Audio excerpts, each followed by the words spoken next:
Salut, je m'appelle Émilie. Une chose terrible m'est arrivée l'an dernier à cause de ma meilleure amie Julie. Ça semble fou, mais j'ai été coincée au fond de la mer pendant 36 heures. Oui, au fond de la mer, sous l'eau, pendant 36 heures, soit plus d'une journée. Vous verrez que je n'invente rien quand vous aurez entendu toute mon histoire. Tout a commencé quand Julie m'a montré une photo. « Émilie, regarde ça !» J'ai pris son téléphone. Ethan, un type que Julie a rencontré sur Instagram, tenait la barre d'un bateau et souriait. Je n'ai jamais aimé ce mec et cette photo m'a fait l'aimer encore moins. C'était tellement évident qu'il n'était qu'un gamin riche et gâté. « Et alors ?» lui ai-je dit en lui rendant son téléphone. Je voyais bien qu'elle voulait quelque chose de moi. Il nous invite à passer le week-end sur son bateau. J'ai fait semblant de ne pas comprendre. Nous ?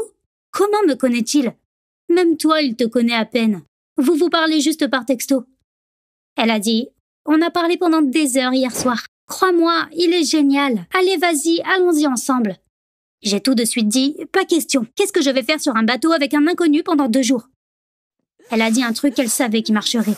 Et si c'était un psychopathe ? Est-ce que tu vas me laisser seule avec un gars comme ça ? J'ai fait la même chose avec elle le mois dernier. Je lui avais demandé de venir rencontrer un gars pour la première fois. On y est donc allés ensemble. En gros, elle me disait « Maintenant, c'est ton tour ». J'ai dû dire oui. Le samedi matin, on a fait 3 heures en bus jusqu'à la ville côtière où vivait Ethan. Il est venu nous chercher et nous a conduits au bateau. Il n'était pas très grand, mais il était luxueux. Il y avait 2 cabines sous le pont. Julie et moi avons pris la grande cabine. Ethan n'avait pas l'air d'être un si mauvais gars.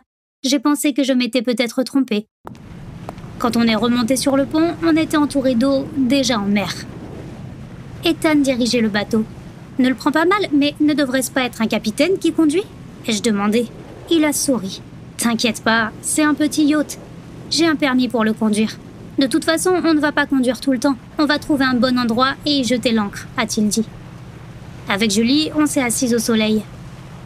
Il ne faisait pas assez chaud pour porter un bikini, mais le soleil tapait assez fort. 2 ou 3 heures plus tard, on s'est arrêté. On a jeté l'ancre à côté d'une île. Personne ne vivait dans cette partie de l'île, donc il n'y avait que nous, la mer et la nature. Ethan était vraiment un super hôte. Il préparait toute la nourriture tout seul. On se serait cru en été, même si c'était la fin novembre. Julie ne buvait pas beaucoup, mais Ethan et moi étions tellement bourrés qu'on pouvait à peine parler. Il s'est levé. « Votre capitaine ne tient plus debout. Je dois aller me coucher. Le bateau a besoin de moi demain, » a-t-il dit en se dirigeant vers sa cabine. Après un moment, on est retourné dans notre cabine aussi. J'étais un peu étourdie et je me suis sentie frustrée d'avoir autant bu. Ma tête a touché l'oreiller et que je me suis endormie immédiatement. L'eau était si calme quand nous nous sommes couchés. Je ne sais pas quand le temps a empiré et qu'une énorme tempête a commencé. Mais quand je me suis réveillée, le yacht se balançait beaucoup. J'ai cherché Julie, mais elle n'était pas dans son lit. Au début, j'ai cru que je rêvais, mais bien sûr, ce n'était pas le cas. J'ai entendu un martèlement venant d'en bas, comme si quelque chose frappait le bateau. À chaque coup, le bateau se soulevait puis retombait rapidement. Je savais que ce n'était pas une bonne idée de monter par un temps pareil, mais je devais trouver Julie. J'ai essayé de me lever, mais il m'était impossible de tenir debout. À ce moment-là, le bateau s'est mis à tanguer. J'ai essayé de m'accrocher à quelque chose, mais je n'ai pas pu. Je me suis cogné le dos contre le mur et j'ai crié de douleur. J'avais tellement mal que j'étais sûre de m'être cassé quelque chose. La douleur est partie au bout d'un moment. J'ai vérifié mes bras, mes jambes et mes côtes. Rien ne me faisait mal et j'ai été soulagée que rien ne soit cassé. J'ai soudain réalisé le vrai danger. J'étais dans un bateau. Il y avait une terrible tempête dehors. Les bateaux peuvent couler. Qu'est-ce que j'étais censée faire ? Étais-je censée rester en bas ou essayer de monter ?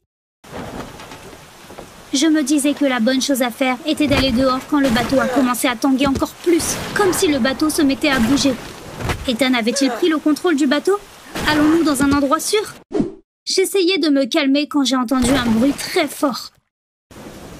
Je me suis rendu compte que le mouvement était juste dû à la dérive du bateau et que nous nous étions écrasés contre les rochers entourant l'île. Je savais maintenant ce qui allait se passer. Le bateau allait couler. J'ai réussi à me relever parce que le bateau ne basculait plus autant. J'essayais d'atteindre la porte quand soudain, elle s'est cassée en deux et que l'eau s'est mise à couler dans la cabine. C'était bien ce que je craignais. On coulait. L'eau coulait si vite que je ne pouvais pas la traverser. Je suis allée dans la salle de bain et j'ai fermé la porte. J'ai pris les serviettes dans l'armoire et je les ai mises sous la porte, mais l'eau continuait d'entrer. Jusque-là, j'avais réussi à rester calme. Mais maintenant, j'avais suffisamment de raisons de paniquer. Le bateau où j'étais avait heurté un rocher lors d'une tempête et coulé rapidement. Et j'étais coincée dans une petite salle de bain. Là, j'ai pensé que je pourrais mourir. J'ai commencé à crier pour me débarrasser de cette pensée. « Émilie, utilise ton cerveau! Allez, tu dois trouver un moyen de sortir d'ici! Utilise ton cerveau !» La salle de bain se remplissait d'eau qui avait maintenant atteint mes genoux. Je me suis levée sur les toilettes.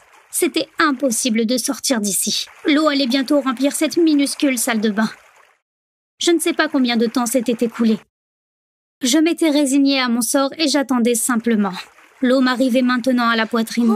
À ce moment-là, j'ai remarqué que la salle de bain semblait se remplir plus lentement. Était-ce une bonne idée d'essayer d'ouvrir la porte? Ou bien étais-je censée attendre que les secours arrivent? Mais l'eau montait toujours, bien que plus lentement. Serais-je capable de survivre jusqu'à ce que quelqu'un vienne me sauver? Il n'y avait aucune garantie que quelqu'un viendrait. J'ai donc décidé de faire une petite expérience. J'ai pris une grande inspiration et j'ai plongé. J'ai tourné la poignée et j'ai poussé, mais la porte ne bougeait pas.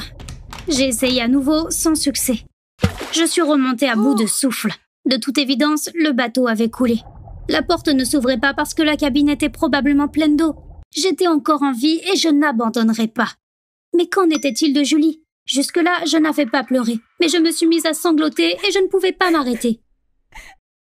Pendant ce temps, l'eau avait encore monté. Le pire, c'est que mes sanglots avaient épuisé beaucoup d'oxygène et je sentais qu'il n'en restait pas beaucoup. J'étais tellement mal que je ne savais pas combien de temps s'était écoulé. L'eau m'arrivait maintenant au menton. J'avais froid, j'avais faim, j'avais soif. J'étais fatiguée et j'avais très sommeil. Pendant un instant, j'ai pensé « laisse-toi aller et laisse tout ça se terminer ». En tant qu'étudiante en médecine, je savais que c'était l'hypothermie qui disait ça. J'étais dans de l'eau froide depuis longtemps, donc la température de mon corps avait chuté et ça allait continuer. Je perdais l'espoir que de l'aide vienne. Nous n'étions pas en eau libre, mais qui nous chercherait? Ni mes parents ni ceux de Julie ne savaient qu'on était ici. La famille d'Ethan ferait-elle quelque chose? Je n'y croyais pas. Je pensais que c'était la fin pour moi. L'eau a continué à monter lentement. Elle était si haute que j'ai dû me mettre sur la pointe des pieds pour ne pas me noyer. C'est alors que j'ai entendu un bruit. Comme si quelqu'un avait frappé quelque chose plusieurs fois. J'ai retenu mon souffle. Le son s'est arrêté. Peut-être qu'il n'y avait pas de bruit. Peut-être que j'hallucinais parce que j'étais sur le point de m'évanouir. Non! J'ai entendu le son à nouveau et cette fois-ci, il était plus proche. Si j'hallucinais, j'aurais entendu la voix de ma mère ou un truc comme ça. Pourquoi aurais-je entendu le son du métal qu'on frappe? J'ai plongé dans l'eau encore une fois. Il y avait un porte-savon en pierre. Je l'ai attrapé et je suis remontée. J'ai commencé à frapper le mur avec. L'autre son s'est arrêté. Tout ce qu'on entendait, c'était moi qui frappais le mur.